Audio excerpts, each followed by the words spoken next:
there are a couple of things in the Mishnah that we didn't do yesterday, which perhaps I should start from the beginning because we didn't do these yesterday. So Hametaheres Shiva Merchatz. Wait, so where am I going back to? So we are I'm talking above, about, Aleph. we're in Vav Yud Aleph, yes. Okay, all right, good. So the Mitaheres Sheba Merchatz, Hatachtona Malaya Shuvin Eliona Malaya Kasherin. I just wanted to make the point over here that this was actually, I could not understand physically what was happening over here, because what it's talking about it is that there are two pools, one higher than the other, and there's a tube in between them. And I'm thinking, like, the first thing I think as somebody who understands a little bit of physics is, how do you have two pools like that? Because they're just, the one's going to just drain into the other. Well, right. So I could not understand what that was talking about. And I had to go into Art Scroll, and Oh, I went to the Art Scroll in the shul, and right. I found this over here. Let me just share this to Probably you. the same one I have here, with sugar one Exactly, left this and diagram, this green one. diagram over here. Get my- Mine's a little different. No, that's it. Exactly the same. Both of them. yeah, Both sides. that's the one. Okay, so so hold on a second. Where's my Zoom window gone? Jesus, oh, there you are. Right. Okay. Yeah, so basically they are on the same level. So when they're talking about the higher and the lower, they're talking about the bottom over there, that base. Okay. Right. So there's this connection over here, and that's what we're talking about between the two of them. Okay, so just having that picture in mind, I think, is just really important when we're looking at this Mishnah. Now you can go ahead and read it. Okay. Regarding basins in a bathhouse, if the lower one is full of drawn water and the higher one is full of valid water, and there are three lugim opposite the hole, it's invalid. How much need to be in the hole that it should equal three lugim? 1/320th of a pool. These are the words of Reb Yossi. But Reb Elazar says, even if the lower one is full of valid water and the upper one full of drawn water, and there are three lugim next to the hole, it is valid for all they said was three lugim fell in. Okay. Some substances complete a mikveh and do not qualify it. Some disqualify a mikveh and do not complete it. Some neither complete nor disqualify.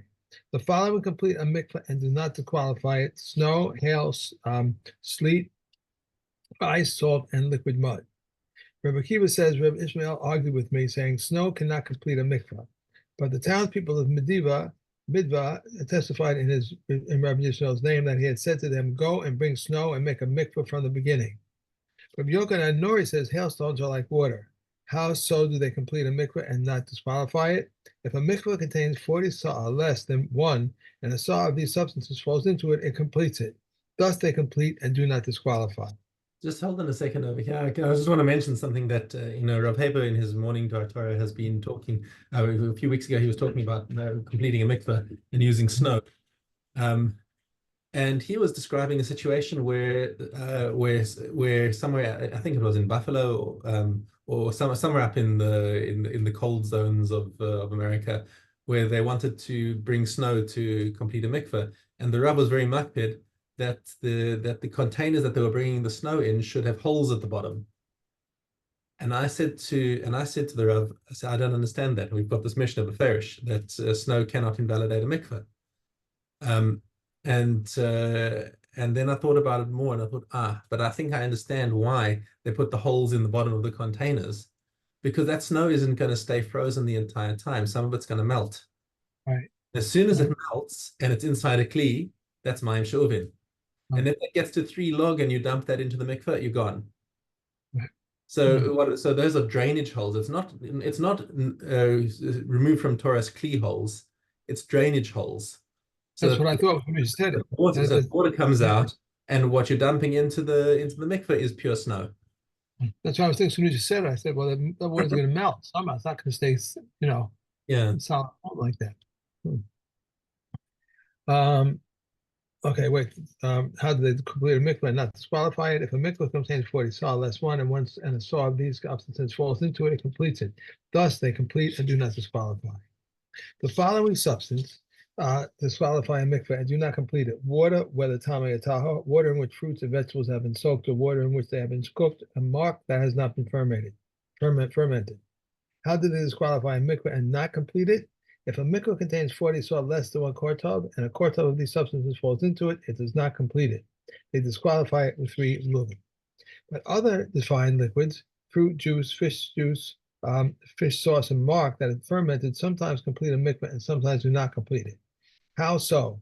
If a mikvah contains 40 saw less 1, and a saw of these substances falls into it, it does not complete it. If it contained 40 saw and he put in a saw of these substances and then he removed the saw, it remains valid. Okay. Okay. Okay. Right. Next up, Gimel. Yeah, one, that's Okay. you. It's me now. Yeah. Hediach bo sale zaysim v'sale anavim. So there was a mikveh that didn't yet have 40 sa'ah in it. Okay. Hediach bo sale zaysim v'sale anavim. And he went and did something dumb. He took his baskets of olives or baskets of grapes, and they're now empty. And he now wants to go and rinse them off in that nice pool of water over there. And now it changed the appearance. So now the bit of the color from the fruit has gone into the water. Still kasher, right? Because it ain't mamash. There's no real substance to that change over there. However, Rabbi Yossi says Rabbi Yossi Omer mehatzeva poslinoso b'shlosha login. Says water that was used for dye water, that is considered normal water. Okay, so if you used water for dyes and 3 log of that fell into a not yet complete mikveh, that will puzzle the mikveh if 3 log fall in. So in other words, he considers that to be water. The poslin so b'shinoi mare.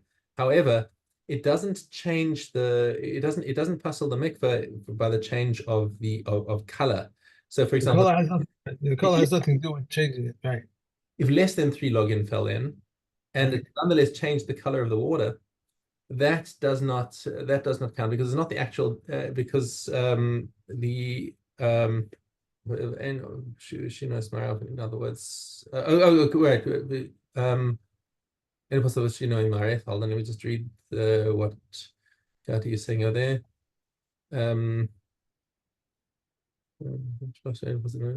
So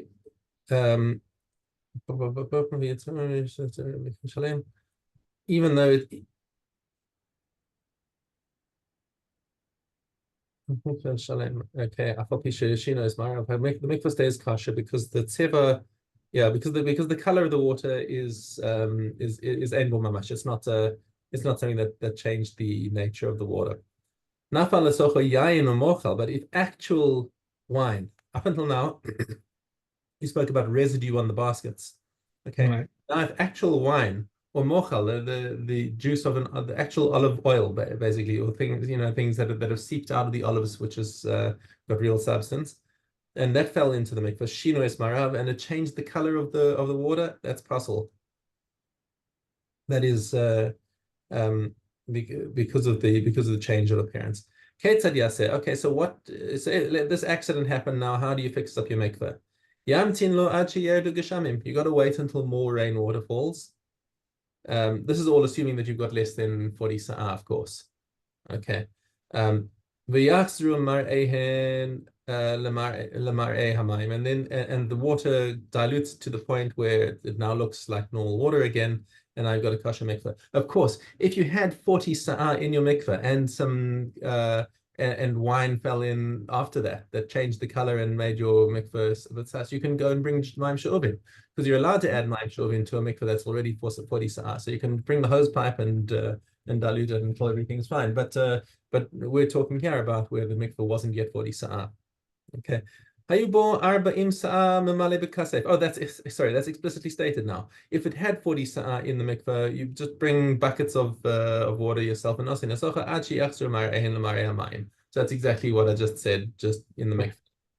Okay, I forgot that was actually in the Mishnah. Okay, so once again, you've got the situation where where wine or olive juice, basically oil, fell into a completed mikveh. V'shinu miktas marav.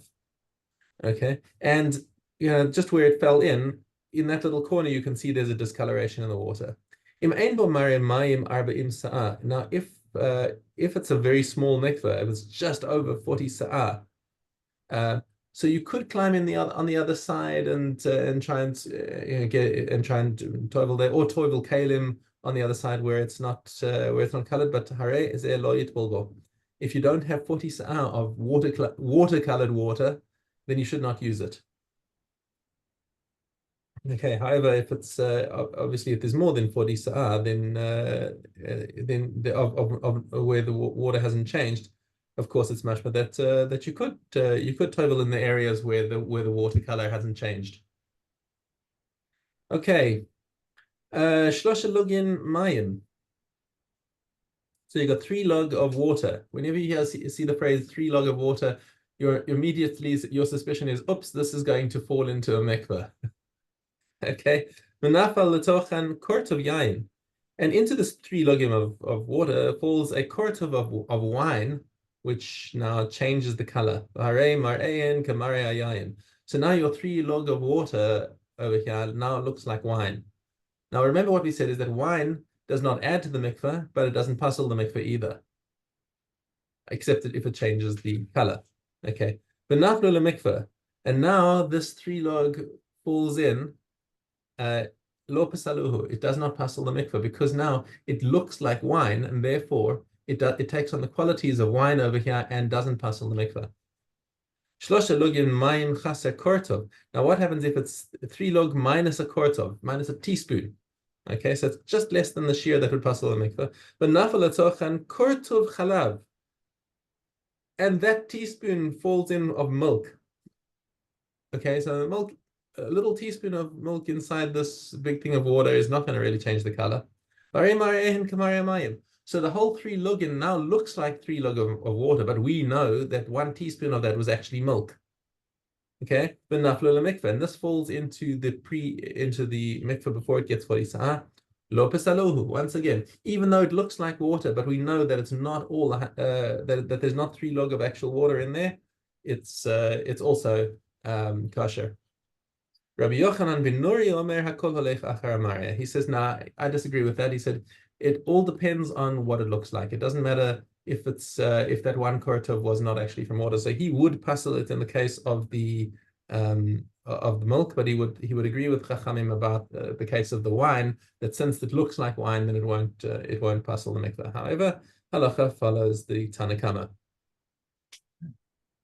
Okay. All right. Dalit Aleph. If one placed vessels under a pipe, whether large vessels or small vessels, even dung water or stoneware or mudware, they disqualify a mikvah. Whether one placed them and one forgot them, according to the words of Reish Shammai, Beis Hillel declared a tahor when he forgot them. Rameya said they were counted, and Beis Shammai outnumbered Beis Hillel. However, they agree that if he forgot them in a courtyard, it is tahor. And Yoshi says the dispute still stands in its place. If one placed a board under a pipe, if it has a rim, it disqualifies a mikvah. If not, it does not disqualify a mikvah. If, however, he stood it upright to rinse it off, then in either case it does not qualify a mikvah. If one hollowed out a cavity, one hollowed out a cavity in a pipe to receive gravel, in a case that is wood, it disqualifies a mikvah. Whatever the size of the cavity, but in a case that is earthenware, it disqualifies a mikvah when the size of the cavity is 1 revius. And Yossi says also in a case that is earthenware, it disqualifies a mikvah, and whatever the size of the cavity, and what they spoke of a revius only concerning broken vessels of earthenware. If the gravel in it was loose, it disqualifies a mikvah, and if earth fell in it and was pressed down, the mikvah is still fit. A pipe which is now at both ends and wide in the middle does not qualify a mikvah because it was not made to receive it. Okay. And we have haros. Okay. Yes. Regarding a child who was found next to a dough, and there is a piece of dough in his hand, but may root the dough tahor. But the sages rule the tummy because it's the nature of a child to pat dough. Regarding a dough which is chicken peck marks, and there is a tummy liquid inside the house. If there is a space between the liquid and the loaves for the chicken to dry their mouths on the ground, the dough is tahor. And as regards a cow or a dog, if it suffices space for it to lick the lips with its tongue, and it regards of all other animals if there is a space enough for the liquid to dry, if Eliezer has been Yaakov declares the dough tahor in the case of a dog, for it's intelligent, but if it's not its nature to leave aside and food and go to water.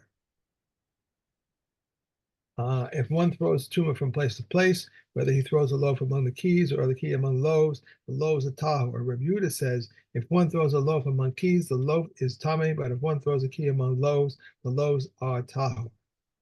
Okay. If that's it, right? No, if a sheretz was in the mouth of a weasel and the weasel was walking over bread loaves, it's truma, and it is questionable whether it has touched the loaves or it did not touch them. This doubt is ruled tahor. Yep. Okay, ohalos.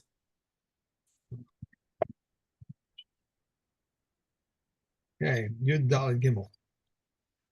A rod that is on top of a doorway, even if it is 100 cubits high, spreads tumah to no matter how narrow it is. These are the words of Rabbi Yeshua. Rabbi Yochanan ben Nori says, do not treat this any stricter than a ledge. A ziz type ledge encircles the entire house and overlaps 3 finger breadths of the doorway. If tumah is inside the house, utensils underneath the ledge become tameh. If tumah is underneath the ledge, Rabbi Eliezer rules the house tameh, Rabbi Yeshua rules the house tahor. And the same applies in a courtyard surrounded by an awning. There are 2 ledges, one above the other, each a handbreadth wide, and there is a cubed handbreadth between them. If there is tumah underneath them, whatever is underneath them becomes tameh, and if there is tumah between them, whatever is between them becomes tameh. If there is tumah above them, whatever is directly above it up to the sky becomes tameh. If the upper one extends beyond the lower one by a handbreadth, and tumah is underneath or between them, whatever is underneath or between them becomes tameh. If there is tumah above them, directly above it or up to the sky becomes tameh. If the upper one extends beyond the lower one by less than a handbreadth, the tumah is underneath them. Whatever is underneath them or between them becomes tameh. If there is tumah between them or beneath the extension, Rabbi Eliezer says whatever is underneath them or between them becomes tameh. Rabbi Yeshua says whatever is between them and whatever is underneath the extension becomes tameh, but whatever is underneath the ledge themselves remains tahor.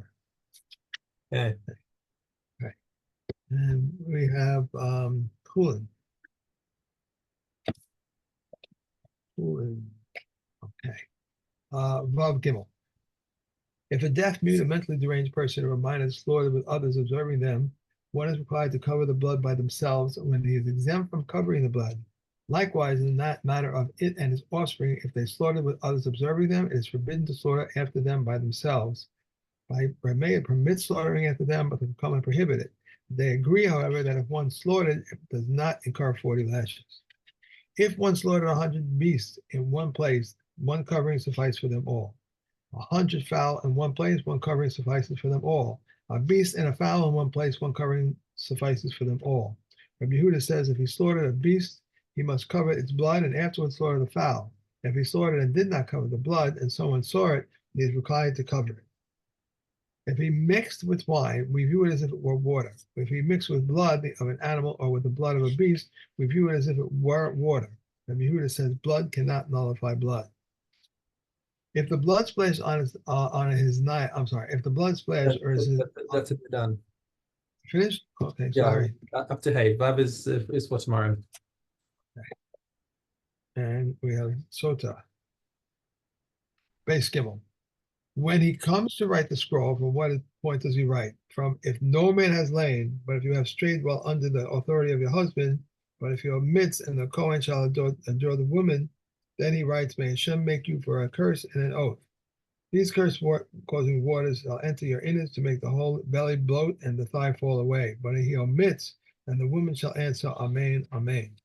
Rabbi Yossi says he's made no break. Rabbi Yehuda says he writes only, may Hashem make you for a curse and an oath, and these cursing waters shall enter your innards. But he omits, and the woman shall answer, Amen, Amen.